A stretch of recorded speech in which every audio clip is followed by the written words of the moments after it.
और लिखल गोरी पतिया, और लिखल गोरी पतिया पिया परदेस, लिखल गोरी पतिया।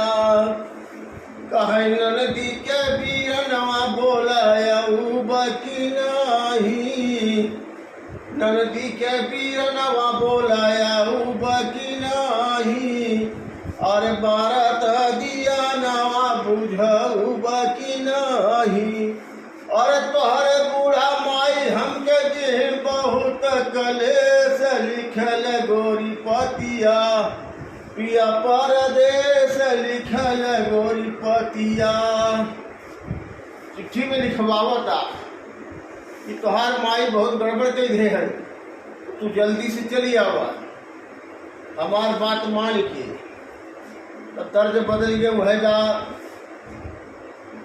कि गईले ससुरारी, गईले ससुरारी में हम एक ठे काम कई दिहा।